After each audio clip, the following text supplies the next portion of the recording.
So the Rasmus Hojlund analysis video I released a month or so ago got over 100,000 views, and so I thought I'd do a follow-up video going into more detail about whether I think United should actually make a move for him this summer. A link to the original videos where I go over his FB Ref Report metrics and analyse him as a player in more detail will be linked in the description as well. So Hojlund certainly isn't going to come in and instantly be a striker at the same calibre as either Osimhen or Kane. But then again, whilst the Napoli man will likely cost around £120 million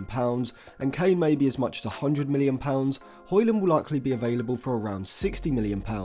And so you can maybe bear taking the risk on the potential. And I guess that is a risk with any player like Hojlund, which is at his age, just 20 years old, they are pretty much just potential. Hojlund has had a pretty good first season so far in Italy with Atalanta, scoring 7 goals in 27 Serie A games, whilst also picking up 2 assists, and this season sit in the 89th percentile when compared against every other forward in Serie A for both non-penalty goals and non-penalty XG, just underperforming his non-penalty XG with 0.43 non-penalty goals per 90. And so you certainly wouldn't say that Hojlund is a world-class centre-forward just yet, as you definitely would with Harry Kane and Victor Osimhen. Realistically, I think if Hojlund is brought in, United are still going to be heavily dependent on Anthony Martial, as I don't think Hojlund comes in and brings an overall improvement to the centre-forward position, as I think there would be with either Osimhen or Kane. Hojlund instead is going to probably have to split his time between playing as an orthodox centre-forward and essentially a wide forward from the right, I would imagine.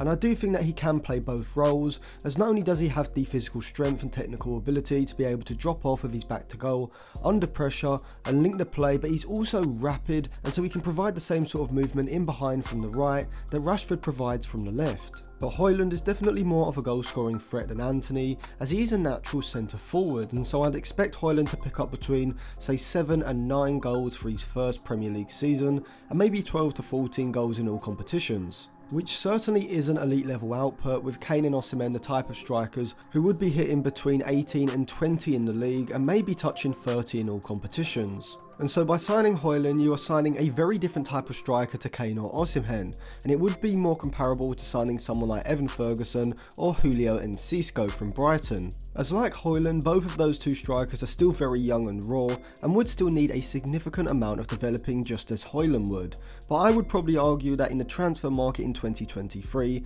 that's what even the top clubs have to do. Take a gamble on young talent with world-class potential. That's exactly what Real Madrid have done, signing the likes of Vinicius, Rodrigo and Endrick from Brazil during their teenage years for relatively quite huge fees between 30 and 50 million pounds. With Federico Valverde also coming from South America as a relatively young and unknown talent, with Madrid doing this with the best French talents like Tchouaméni and Camavinga, who arrived for large fees in the summer. And so just as Real have done with all of those players that I've just mentioned, should United spend big to land a potential superstar like Hojlund? In my opinion, yes, if Harry Kane and Victor Osimhen are unattainable for less than £100 million,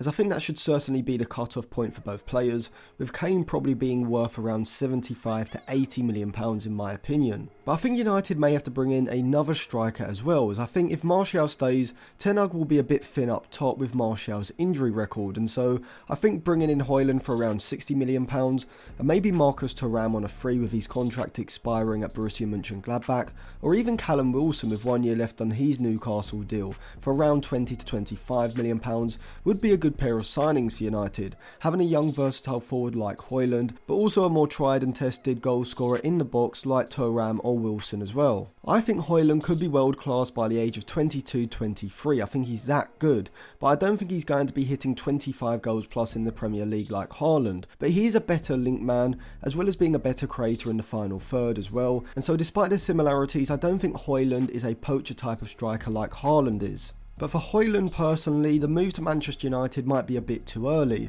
and so I think he'd probably be better going somewhere like Borussia Dortmund or RB Leipzig in the Bundesliga if they are willing to pay around £40 to £50 million for him, or maybe even Benfica if Gonzalo Ramos was to move this summer, and then when he is 22-23 he can make a big move to a super club like United.